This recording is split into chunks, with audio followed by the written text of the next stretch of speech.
I had now finished my high school studies. I felt no impetus to attend university, as in my opinion it would only be years of stagnation, where I would have to learn concepts and truths from books, the real usefulness of which I did not see, not intending by this to devalue the university commitment. Although I was very good at studying, since I did not know what I wanted to major in, I opted not to be a burden on my father's already modest blue-collar salary. A lot of money was being spent on medicine for the constant care of my sister and brother, who suffered from asthma, and the time had certainly come for me to take responsibility economically, perhaps because of an innate sense of self-sufficiency and responsibility that had always accompanied and helped me in every experience of my life. I was going through an existential crisis in search of something that would satisfy my inner needs. No one was forcing me to find a job at all costs but myself. It was my body that made me realize it. I was constantly experiencing excruciating pains toward the right side of my belly, a symptom of fear. I went to the family doctor, who thought it would be appropriate to perform appendix removal surgery to prevent an attack of peritonitis. I remember that day very well, crying, talking to my mother, confessing to her that certainly during the operation, or soon after, I was going to die because I was experiencing an extraordinarily distressing feeling, which I had never experienced before.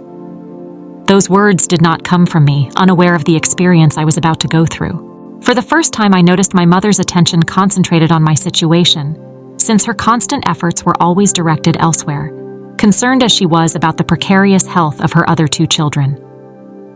On the day set for the operation, she was with me, and it took no less than 2 anesthetics to put me to sleep, while the entire team of nurses, 5 in all, tried to tie me to the crib so that I would not move during the procedure.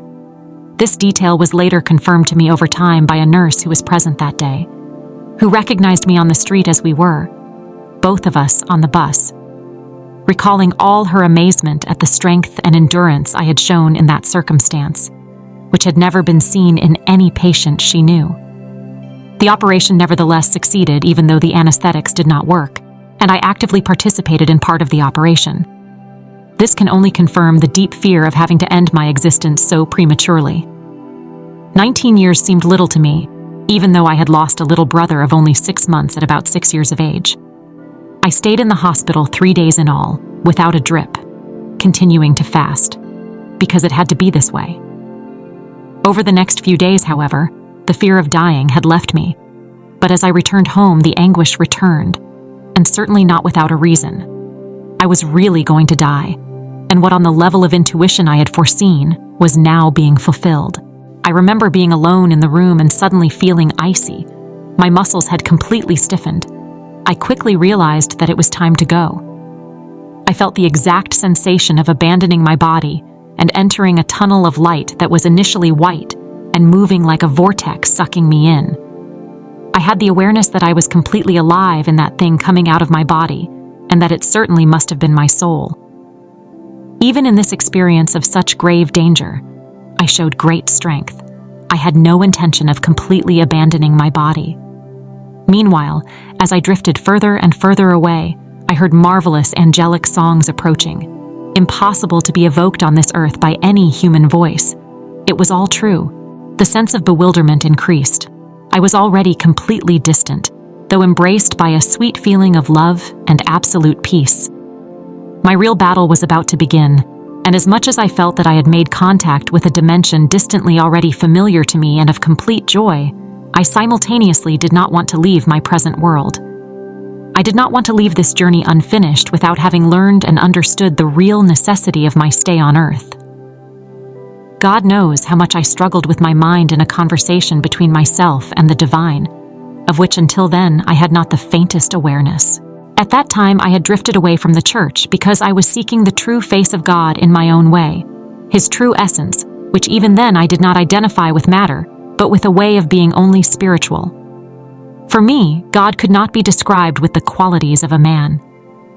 It was the desire to be heard anyway by the one whose presence I could not see, but whose presence I felt, however, that led me to invoke His indispensable help.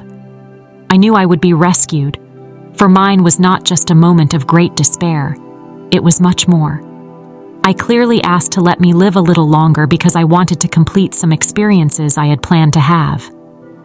The concentration on not letting go of me initiated the first miracle. The feeling of a smiling maternal spiritual presence, like that of the Madonna, and the awareness that I was not alone, gave me continuity of life and the greatest excitement. If you think that until then I did not think I was so brave. In fact, I was called a potato. Perhaps because of my mania for never putting myself out there. I had done it. I had been heard by those who really loved me. So my soul took possession of her body again. And this whole wonderful experience lasted perhaps only a moment. Since I am certain that I did not faint, because the whole thing happened while I was in a sitting position.